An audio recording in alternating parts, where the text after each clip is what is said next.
One more trip up to the flatlands where the Red River flows and you can't get a tan.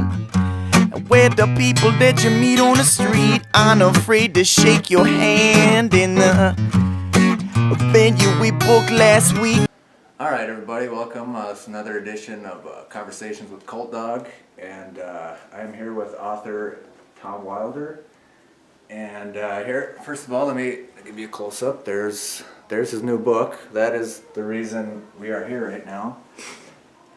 And so yeah, where do we start? It's Or great where do you want to start? Well, it's great to be here. You know, this is an important story for me. I've written a lot of what I think are interesting things in my career, and this is right over there at the top. It's something that I felt was really powerful, not just because it's musically related, but because it also deals with addictions and sobriety. And my good friend John Wayne. Yeah, and yeah, speaking of John Wayne, we're filming this in Jamestown. Yes. This is Black Friday weekend. Pride of the Prairie, by the way. I learned from writing this book. And the Blue Jays. I'm sorry.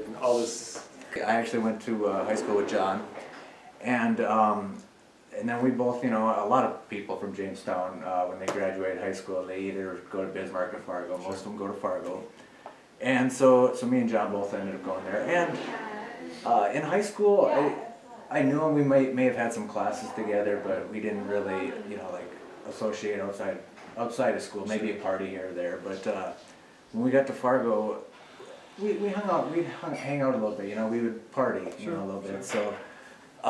Those were heavy party years. And yeah, and actually, I know. I believe you talk about his apartment, the 605 11th Street. Yeah.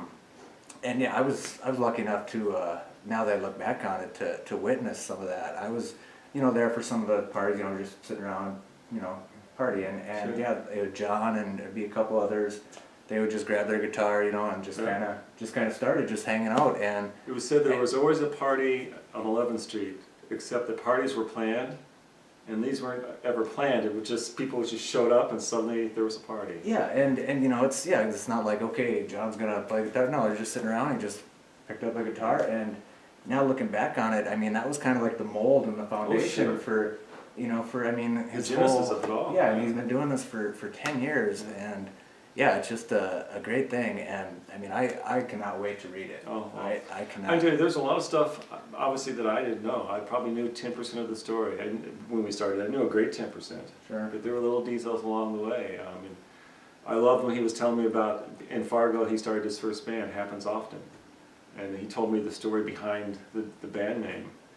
And it was just one of those little gems. It's a small little part of the story, but it's this Sure. priceless little gem of things you may not know.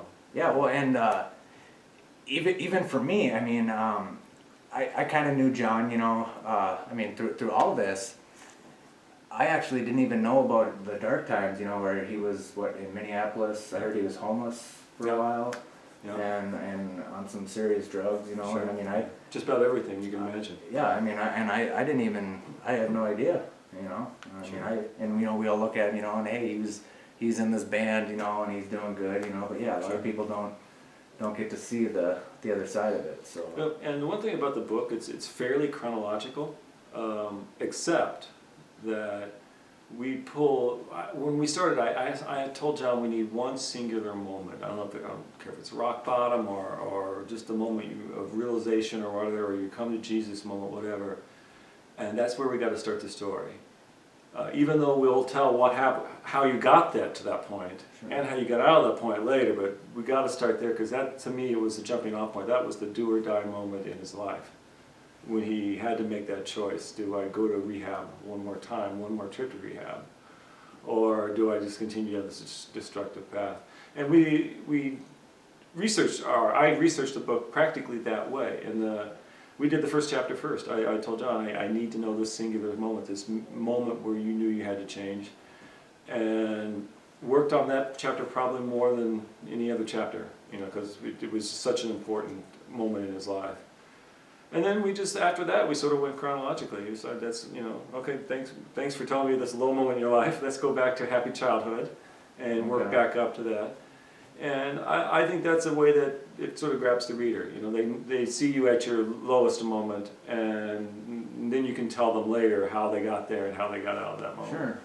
Okay, well, let's, I kind of want to get more into your process. Sure. After, you know, you got the beginning, you know, the bad times, the low points, like, how was your process? You know, I mean, did you guys email back and forth? A lot of emails, a little texting, but we had a regular time. There were 13 official interviews, and they were usually about an hour long, and each of those spurred one or two more follow-up interviews. Okay. And I use the word interview, that's probably the only word that comes to mind, but they were more like conversations. After the first half hour we talked, it became a conversation more than an interview. Yeah. But because we structured it that way, we knew when we got off the phone, we knew when we were talking, which was usually the next week. We had a magic time that worked for both of us, like 2 o'clock on a Tuesday afternoon or something. For some reason, Okay. that's what worked. Sure, yeah. But when we got off the phone from that day's interview, we knew we were going to talk the next week at this time, and here's what we're going to cover from this period to this period. Okay. And that helped us both organizationally, because I knew what kind of questions to ask. He would make notes of everything he wanted to talk about from that time period. And even then, occasionally I get a text saying, hey, when we talk, ask me about so-and-so, or this moment. And, you know, I'd write it down, and sure enough, it'd be a great story. There's a great story in there about, he has a lyric in the song, I believe it's Move Away, where he talks about hiding under the bed from the police in his mother's duplex in Minneapolis. And it's just 2 lines from a song, but it's something that stuck out to me. And the story, I asked him about the story, he said, yeah, when we get to that point, I can't wait to tell you that story. And it was just a fascinating story of him imagining, you know, the cops breaking in, and he's hiding under the bed from them as they ransack the house looking for him. And it was just this fascinating story of the power and effect that drugs can have on you. Yeah, definitely. Okay, and let's go back to I guess the very beginning as to where you met him, you know, and how did this book all come about, you know, I mean. Complete random accident and chance. I originally am from Indiana, but I've lived in Chicago for the past 30 years. Okay. And John, of course, is living in Minneapolis now. And we met in a bar in southern Indiana, like literally on the Kentucky border. I was supposed to be there 5 weeks prior to that for an event for my first book, The Road to Paradise, and I had to reschedule out of conflict. So I wasn't even supposed to be there that night. That was just the only time I could do this interview, or this event. So I drove down that day. It was my birthday. Drove down on my birthday, go to my event, and I get done about 9 o'clock, and I just want to go back to the hotel and go to bed. And a good friend of mine, Timmy, insisted, no, it's my birthday. Can't let you come to town, not take you out. So somewhat reluctantly, I ended up going out that night, and some point past midnight, we stumbled into this place called Lamasco's in Evansville, Indiana. A great little music joint north of downtown there. Okay. And guess who was on stage? John Wayne and the Pain. And I was just absolutely floored. I grew up on Beatles and Stones and punk music. Well, and they have such a unique sound. Absolutely. I mean, I don't even know how to describe it. And I always enjoyed reggae. It wasn't in my top 5, but I could always listen to it and enjoyed it. A little Marley and Jimmy Cliff. But I heard them do a kind of reggae that I just hadn't experienced before, and it just opened this whole new world to me. And like I said, I fell in love with their music that night. And driving back the next day to Chicago, it's a 6-hour drive from Evansville. All I could think about was, who was that? Why am I still thinking about this random band I saw in this random bar in Indiana? Really made an impression on you, huh? Got home, unpacked the car, and was on my computer searching the bar's website, trying to find out who played on Sunday night, and found out it was John Wayne and the Pain. So I went to YouTube, plugged it in, and sure enough, there they were. And I didn't even know their name until I got back to Chicago. And I made a mixtape. I collected everything I could find and made a mixtape, old school, a mixed CD, and listened to it nonstop. I'm not exaggerating, nonstop for a year. In my car, in the house, anytime I listened to music, it was my John Wayne and the Pain mix CD. And it had both, the Pain and his Wayne Suki stuff and some solo stuff, all that mixed in together. And at first I listened to it because there were these bouncy, great songs, but the more and more I listened to it, I started listening to the lyrics. And in these really bouncy, happy songs, there's sometimes these very dark lyrics. And that's what really got me started looking into this. I wanted to know why those lyrics were not hidden, but seamless in these danceable songs. Found a couple of articles where he talked about his drug use, and I kept thinking this might be something. And I had just finished up my second book, The Ghost of Wheaton. Actually, it was coming out in a month, and I wasn't to the point where I was really searching for something at that point. I like to take a couple of months to sort of recharge and then promote the current book. But I saw that he was coming to a place about 15 minutes from my house in Chicago. And I thought, why not? Why not? So I literally sent him a message on Facebook, very simple, basically saying, hey, I'm a writer in Chicago, you don't know me, but I think you've got a great story and I'd like to write a book about it. And I didn't know if he'd respond, or if he'd respond, who are you and why are you bothering me? Yeah, what do you want from me? Exactly. But about within an hour, I got a message back saying, hey, let's talk before the show, 5 before the show, and we'll talk. And we did. We talked about 45 minutes that night. He told me a couple of more stories. I had a copy of my first book, The Road to Paradise. I gave to him. I wanted him to see my style and how I write. And we just, before we ended, we decided he was going to be playing in that same bar in Evansville 6 weeks after this. This was in Chicago. Okay. And we said, let's meet up there again, and we'll make a choice. We did. We met that night, sat in the band's van about 1 o'clock in the morning, and for about an hour, and we realized we had about 6 things we wanted to accomplish, but 2 of them were kind of deal killers. We each had a deal killer. It had to be that, or we just couldn't do this. And I told him I wanted to scare people a little. I wanted to scare that 15-year-old who thinks this might be a good idea. What the heck? Well, it's not gonna. I'm not gonna get hooked. It's not gonna harm me. Sure. To not go down that path. And John agreed. He said certainly had plenty of stories like that. But he insisted that it also give hope. That if you are afflicted by this disease, you can get out of it. It could be the most difficult thing you ever do in your life, but you can get out of it. Mm-hmm. I didn't know if we could balance those two. I think we did, and that's what seems to be what people are saying, that we were able to balance that. But at the same time, it's the story of a kid growing up in North Dakota. And that's some of the stuff I enjoy most, hearing about Jamestown and Spiritwood Lake, hearing about all the places in Fargo he used to hang out, hearing about my dad always loved Louis L'Amour, the writer, and to know that Louis L'Amour was from here. It was cool. And I hope to get to see the buffalo tomorrow morning. So okay. World's largest buffalo monument. I learned from writing this book. So. Yeah, there's probably a lot of things people who don't live in North Dakota don't know about North Dakota. But I can tell you this: it's absolutely beautiful.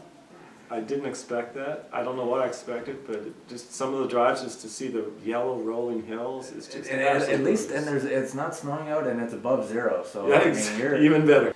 Last thing I want to talk about is like your actual writing process. Like, do you how does that work? Do you wake up at 8 o'clock every morning and go to the coffee shop and like do you have a certain routine, or how do you do it?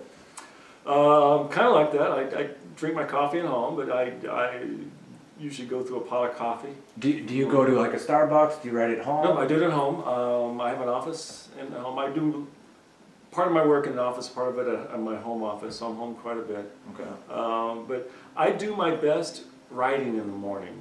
I'm a morning person for that. I can get more done before noon than I can get done the rest of the day. But how John and I did this, it was interesting. Like I said, we usually talk like a Tuesday to 2 o'clock or something. Sure. And I record all of the conversations. That way I didn't have to scribble fast and have him wait. And so I'd make this tape, and then afterward I would sit on all night. I always had this desire to do it right away because the juices are flowing. But I'm glad I always wait. I wait at least one day. Because that's so hold on, let me sure. I don't mean to interrupt you, I just want to get the process. So you would talk to him, you would record the conversation, And then you would just kind of, I don't know, just kind of like maybe let it sink in Yeah. and just kind of think about it for a day? I spent the whole day let it percolate, because Okay. that way I'd be thinking, that was kind of cool what he said about that, and then this, and then this. And then the next day, I would transcribe the tape into a Word document on the computer. Okay. And once again, it all would come flooding back, and there would even be a few things that I didn't think about the day before, like, oh Yeah, yeah. I forgot about this. And once again, it's all fresh. Okay. So then I'd have the Word document, I'd print it out, I'd read through it a couple of times just to get the flow to it and the feel. And then that would become sort of my working document. I know sort of what I want to talk about in that chapter, and I'd try to make it fit and work. And I would do that for a week or two. And this was sort of for that initial draft, because we put the book together by chapter into an initial draft. So I'd have that first draft to say like the first chapter, and I sent to John. And by the way, John spoiled me. He's like the best and easiest person I've ever worked with. We just seem to have this workflow and work chemistry. But he would get the chapter, he would go through and list bullet items of things. And sometimes it would be 25 or 30, and it seemed like a lot. But sometimes it was just one word. Can we use this word instead of this word? Can we do this instead of this? Or simply, we need to expand on this. Or do we need this kind of thing? And I can tell you, every single suggestion he made like that we used, because they were, anything that makes the story better. Yeah. And so I would take everything that he would ask for, and I'd redo it again, and take about another week, send the chapter back to him, and he would either do the same thing, we need this, this, and this, or he'd sign off on it, we move on to the next chapter. We did that with all the chapters, and then we finally, once we did all that, I put the whole thing together. I spent a good 2 months myself just reading over and over and Proofreading. Proofreading and for style and structure, and make sure I didn't miss something. Because I've known people who say they can write something perfect on the first draft. I'm not one of them. I doubt that you can do that, because it's probably like writing a song. I mean, it's just you build on it and build on it and build on it. Yeah. And that you brought that up. I mean, me just writing a small little song, 2-3 minute song, I revise a lot. Like how many revisions did you have? How many rough drafts? Because it would be interesting to find out. I guarantee you, it's from start to finish, it's more than 100. I know it's probably more than that. And since we're on this topic, because each chapter was read and reread dozens of times. And this is a thick book. It's what, almost 200 pages? 200 something, yeah. And so, wow. I mean, yeah, and I don't know if It seems overwhelming when you're doing it sometimes. I mean, there have been times, not as much with this book, but it did happen in this book, where I get all that information that I want to include in a chapter, and I just sit there at the computer and almost be overwhelmed. It's like, how am I going to do this and this and this? And it seems like it's just never going to be possible, but that's where a lot of writers stop. They'll wait for that inspiration, and you can't do that. You just work through it. You just keep writing and editing and reading and writing, editing and reading it, and sooner or later it just flows. It works. You find that path to what you're searching for. Okay, and I know we talked about this earlier. I don't know if we talked about it on this interview. So roughly how long did this take you from start to finish? I mean, because I assume it wasn't... No, it was about 15 months, but that's with a caveat that there were about 2 to 3 months in the middle of that where John was touring heavily. And you probably... And our schedules didn't always mesh up, so instead of talking once a week, we lagged for a bit there in the middle. But I took advantage of that opportunity to do some background research on the places he lived: Jamestown, Fargo, North Dakota in general, Minneapolis. So I took advantage of that time and went back and re-edit and edit, and even for me in my process, sometimes I have to put it down for a while. Sometimes even maybe it's just a few days or a week, or sometimes as long as a month, just to get away from it, because then you pick it up and it's fresh. Not only is it fresh and new again, but you see a mistake that you would have missed before. Because when you've edited something hundreds of times, sometimes you read the sentence the way you want to read it rather than the way it is. And you need that fresh eye and to pick out those little tiny things like that. Okay. Well, and yeah, like I said, I actually bought this Friday, so I got this like two days ago. and I seriously have not even opened it. I haven't even read the first paragraph, and the reason, because as much of a process it was for you to write it, I want to enjoy the reading process. Like, I don't want to go through and read this in a day or two and be like, oh, that was a good book, and then just like, I want to make it last. Well, one of the things you'll find when you first open it, and we didn't talk about it, if you don't mind, I can mention, is we did the forward, and John and I talked quite a bit about what the forward could be. Should one of us write it about something that's not in the book, or should we get someone outside to write it? And if we do get someone outside, who should it be? And we're back and forth and back and forth and back and forth. And right as we were finishing the book, within a few months of finishing the book, John heard from Bradley Knoll's dad, Jim Knoll. Brad Knoll, of course, from Sublime, who died of a heroin overdose. And we talk about in the book how John had met Jim Knoll and visited his house and talked to him about his own situation. And John had just taken a stab in the dark and reached out and told him about the book and asked if he'd be interested in writing a forward. And not only was he interested, he read the book overnight. I sent him the manuscript, it wasn't even in print yet.